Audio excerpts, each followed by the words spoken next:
Welcome to the Sound in Marketing Podcast. I'm your host, Gina Isham, owner and founder of Dreamer Productions and Sound in Marketing Learning. I create, consult, and educate brands and individuals on the power of sound in marketing. Today, we pick up where we left off on measuring the value of sound with Damien Scragg of Veritonic. We were discussing at the end of the last episode how to be creative with existing music while keeping the general undertones of a brand sound and/or the brand persona in mind. There are loads of examples where you'll get somebody taking like a classical track and turning it into a rock track and vice versa. And it really does work. So my example is taking the complete extremes where you don't do those musical tweaks and you go with kind of the original version. But, you know, hopefully we're going to see more and more brands moving away from kind of just taking stock audio and picking a piece of pre-made music that anybody could use, or, you know, a well-known track that anybody can use, and maybe in the past other brands have licensed, and going more down the piece of music composed specifically for them, you know, taking that additional thought. You know, I don't know, McDonald's didn't take somebody else's logo and, you know, change that slightly. It was all custom made for them, the color, the design, all that kind of thing. So, you know, brands should be and actually they're probably a good example because you read various different articles about where the McDonald's I'm loving it and Sonic logo came from, and everything says slightly different. So I don't know exactly what happened, but it seems that the Justin Timberlake single was always a longer term plan to get that into people's ears and sort of become that earworm. So that's that custom development of this will become our Sonic brand, but we use the major star to get it out there. And I think the more brands go down the, you know, customized route, and maybe it costs more, maybe it's more time consuming, but why not? You spend a fortune on designing the products and everything else. So why wouldn't you do it with the other elements? And with everybody listening to more podcasts and smart speakers and voices becoming huge and all that kind of stuff, you know, audio just, it's so much more common. And there's so many different routes into people's ears now that you have to take it seriously. And it's audio too. Like I always preach that it's sound in marketing. It's not music in marketing. It's not voiceovers in marketing. It's sound. So it could be anything. And your McDonald's example is great because yes, they used Justin to get, you know, their popularity, and they used a ton of the single in the beginning. But if you listen now, Justin's not singing it.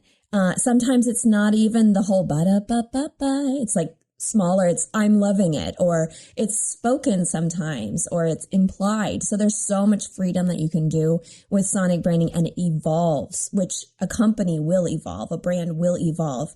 You're not going to stay, you know, stoically in one place or another. And that's important because you know there's always tweaks happening to visual branding, and you know you don't have a company running the same television ad for 20 years.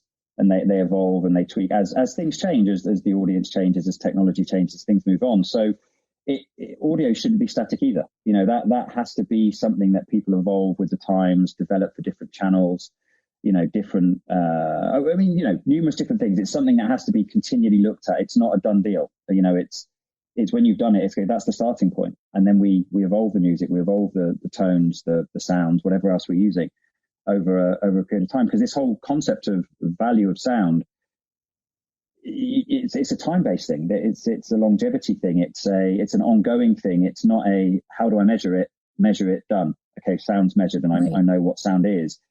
It's not a days and weeks thing. It's a months and years, and in many cases, you know, think about the Intels and things like this. It's decades. You know, nobody knows. You know, Justin Timberlake, that song. Nobody immediately said, "Oh, that's McDonald's." It's taken a huge amount of time. Where now you can just have the whistle or part of it, and people, I know what that is. But it's definitely an evolution. When people come to you to measure, you know, the sounds or the music that they use, have you ever advised them, or have they ever attributed different sounds for different locations or different demographics? Like, do you do an A/B test depending on location or season or any of that sort of thing?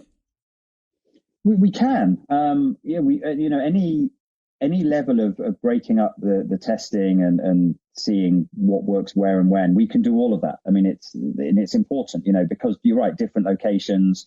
Within the States, you may still need to do different accents by different parts of the US. Certainly, obviously, when you move out of English speaking countries, you start getting into, you know, you want it to be in the right language. So all of that stuff. And so a lot of our clients have done in the past, like, okay, we're launching a new track or we're launching a new audio branding and it's great and it works in the States. We need to know, is it going to work in the UK and India and Australia and Canada and elsewhere? Does it resonate the same way? And all of that stuff depends. If you're using words and music and language in it, it's definitely going to vary because of the different language and requirements. If it's just a tone or a sound, maybe it doesn't need to change, but we definitely test that often with clients, because I think you don't have, I think it depends, right? If you're a regional advertiser and you only have, maybe you're a car dealership and you only have dealerships in, I don't know, Texas, you're going to know you've got a very defined target audience and a very defined location. I know Texas is massive, but still, there's a very specific geographic location. Whereas if you're a big global brand and you've got customers all over the world and this product is not, stuck to that region, you need to know how you can't just go with one stock approach to it. You may want the same theme running through, but you need to know what's going to resonate in those different markets. And that's hugely important for our clients to make sure that they know those subtle differences that sometimes are needed. Now, as you've been in this for multiple years, have you seen through either repeat clients or just clients in general, have you been seeing a shift? Because I would imagine at the beginning, it was still, the music was like last place, like icing on the cake kind of thing. Have you seen any shift to them paying more attention to the music and sound before the whole campaign was done?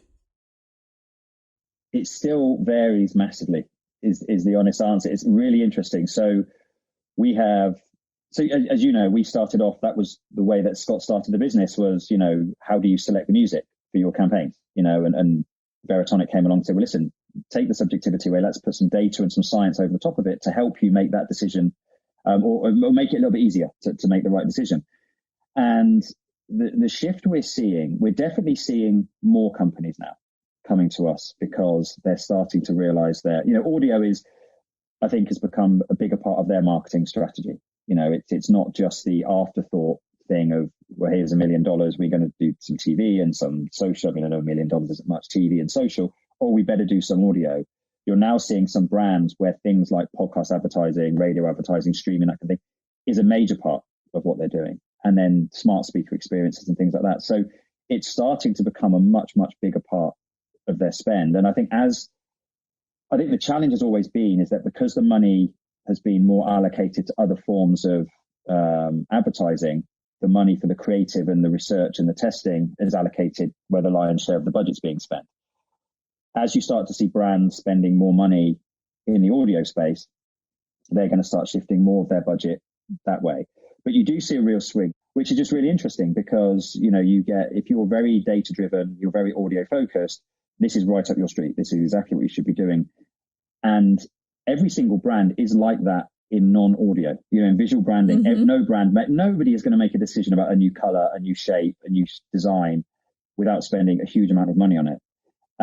Only the most audio focused brands at the moment are thinking along those lines for audio, but it's shifting. Definitely. We're having so many more conversations now with brands along those lines, and it will come, it will continue to come, as more, people are still discovering podcasts and streaming and, smart speakers and all that kind of thing. So we're seeing a shift, and we're doing what we can to kind of push it along more so that, more of the spend is coming down to all of us that are involved in audio, because it's a hugely valuable thing. I mean, the way that audio sticks in your head, you kind of don't forget sound, ever. It's like smell.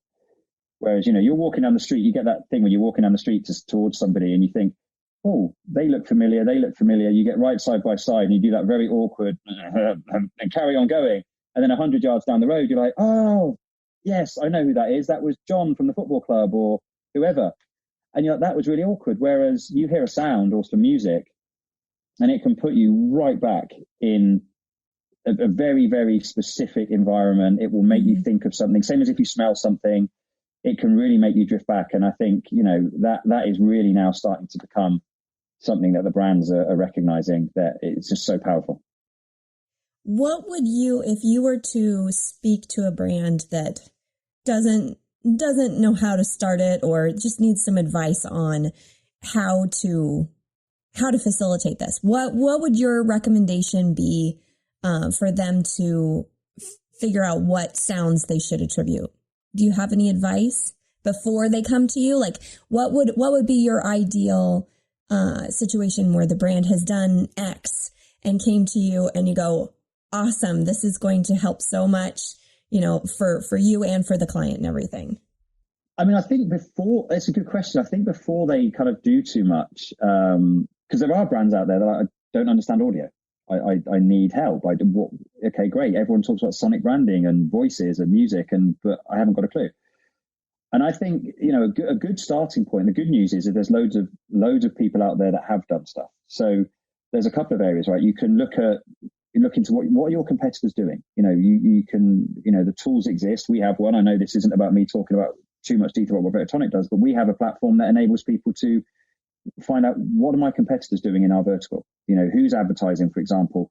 Where are they advertising? Are they on podcasts? Are they on radio? Are they doing something different in each channel and each touch point? Are they using male voice, female voice?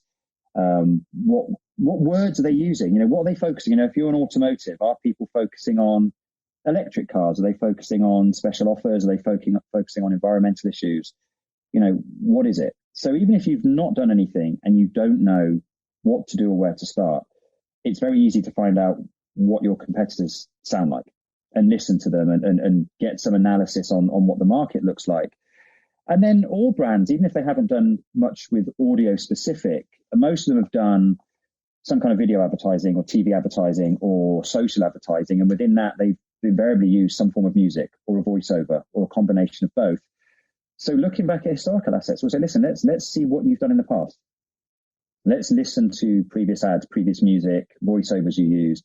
Let's ask your consumers what they think of that. Let's ask your non-consumers what they think of it. Let's ask the machine. Let's put it through our predictive engine and see what, is it engaging? Is it memorable? Are people likely to go and buy your product having listened to this? And then you can take those learnings of right, this is the good and bad of what you've done before. This is the good and bad. This is what your competitors are doing. This is the good and bad of what you've done in the past.